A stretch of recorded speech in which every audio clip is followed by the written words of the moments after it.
Good morning students. आज मैं आप लोगों के लिए लेकर आई हूँ इंग्लिश रीडर की बुक है मेरे पास, फायरफ्लाई के नाम से। पार्ट 4 है ये, 4th क्लास की ये बुक है। आज इसमें है lesson 8, Tom paints the fence. ये मैं आपको एक्सप्लेन करने जा रही हूँ।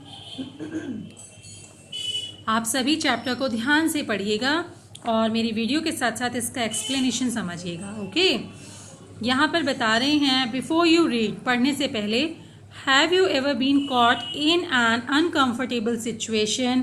क्या आप कभी इस तरह की असमंजस वाली परिस्थिति में फंसे हो? How did you manage to get out of it? आपने किस तरह से उस परिस्थिति का सामना किया और बाहर निकले? डिस्कस इन क्लास, क्लास में डिस्कस करें। Then read on to find out how Tom made a chore seem like an adventure.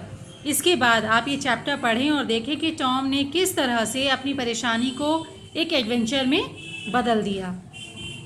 बेटा यहाँ पे ये जो चैप्टर है ये आपको एक प्ले के रूप में दिया गया, एक स्टोरी के रूप में दिया गया है।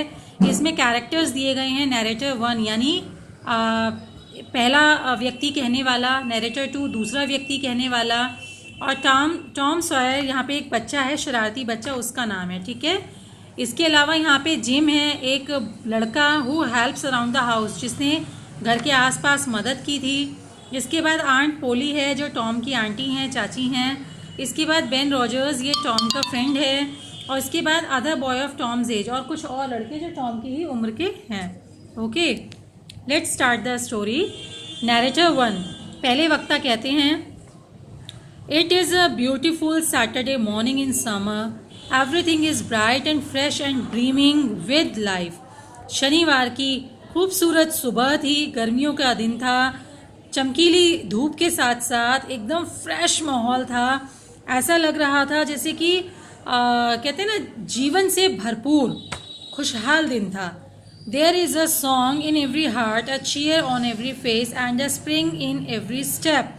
सभी के मन में एक गीत चल रहा था, सभी के चेहरे उल्लासित थे, खुशहाल थे, और हर कदम पे लग रहा था जैसे स्प्रिंग का मौसम, वसंत ऋतु आई हो। Everyone seems to be happy with the world except Tom Sawyer. Tom के अलावा बाकी पूरी दुनिया खुशहाल नज़र आ रही थी। He is feeling hollow. वह बहुत ही खाली खाली फील कर रहा था, बहुत ही बुरा फील कर रहा था। He was involved in a scuffle and had skipped school. वह एक झगड़े में शामिल होने के कारण स्कूल से कहते हैं ना, कुछ समय के लिए पनिश कर देते हैं, तो सस्पेंड कर देते हैं, तो स्कूल से सस्पेंड हो रखा था।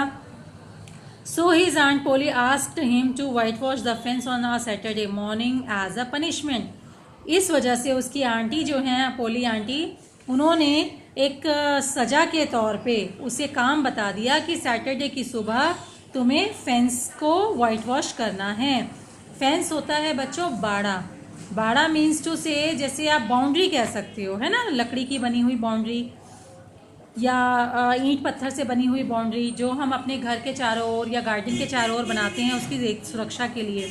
ठीक है, तो फेंस को वाइट वॉश करने के लिए, रंगाई पुताई करने के लिए टॉम को काम दे दिया उसकी आंटी ने। ठीक है, नैरेटर 2, दूसरा वक्ता कह रहे हैं क्या, Tom appears on the sidewalk with a bucket of whitewash and a long-handled brush. Tom अब दिखाई दे रहा है कहाँ, फेंस के नज़दीक में ही, मतलब किनारे किनारे खड़ा है, चल रहा है। उसके हाथ में एक बकेट है वाइट वॉश के लिए और एक लंबा हैंडल वाला ब्रश है। He surveys the fence.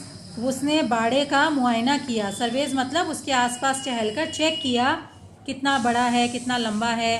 And shies to himself, और अपने आप को तैयार किया कि अब ये सब मुझे करना है। Okay, he dips his brush and passes it along the top most plan. उसने ब्रश को डिप किया वाइट वॉश में, और जो टॉप मोस्ट प्लैंक, सबसे ऊपर हाइट का जो फट्टा है, उसको पेंट करने के लिए शुरू किया। Jim comes speaking out of the house with a tin pail to fetch water at the pump. He is singing. Jim वहाँ पर एक टिन का बर्तन लेकर, मतलब एक बर्तन लेकर आया है पानी लेने के लिए पंप में से, मतलब हैंड पंप होगा उनके यहाँ पे, या पानी का कोई पंप लगा होगा, जहाँ से जिम पानी भरने के लिए आया है और वह गाता हुआ आ रहा है। ओके, टॉम टॉम कहते हैं से gym I will fetch the water if you will white wash a bit. अगर तुम थोड़ा कुछ कर लोगे तो मैं पानी ले जाऊंगा। जिम कहता है कांट मास्टर टॉम, कि नहीं master Tom, the old missus told me to get this water and not stop to fool around with anybody. Okay sorry. Tom बोलता है जिम से कि जिम, अगर तुम थोड़ा सा ये वाइट वॉश कर दोगे मेरे बदले तो मैं तुम्हारे लिए पानी भर के ले आऊँगा, ठीक है। जिसके जवाब में जिम कहता है कि नहीं मास्टर टॉम, ऐसा नहीं हो सकता। और माइसेस का मतलब बच्चों यहाँ पर है, ये ना अमेरिकन एक्सेंट है, यहाँ पर इसका मतलब है एक औरत जिसको ना मतलब घर में चार्ज दिया जाता है घर की देखभाल के लिए या रखवाली के लिए, घर के काम निपटाने के लिए, है ना। तो जैसे कि यहाँ पर आप कह सकते हो कि आंटी पोली जो कि घर की मुखिया हैं इस समय, वो घर की देखभाल करती हैं, तो उन्होंने जिम को काम दिया है। तो यहाँ पर जिम कहता है नहीं मास्टर टॉम, ऐसा नहीं हो सकता, मैं तुम्हारी जगह वाइट वॉश नहीं कर सकता, क्योंकि मुझे आंट पोली ने बोला है पानी लेकर आओ, और ख़बरदार अगर किसी के साथ खड़े होके मतलब टाइम वेस्ट किया या किसी के कहने पे मूर्ख बने तो, यानी उनका इशारा टॉम की तरफ ही था कि उसके कहने पे उसकी हेल्प मत करने लग जाना। She knew you were going to ask me to white wash, क्योंकि वे जानती थी कि तुम मुझे वाइट वॉश करने के लिए ज़रूर बोलोगे।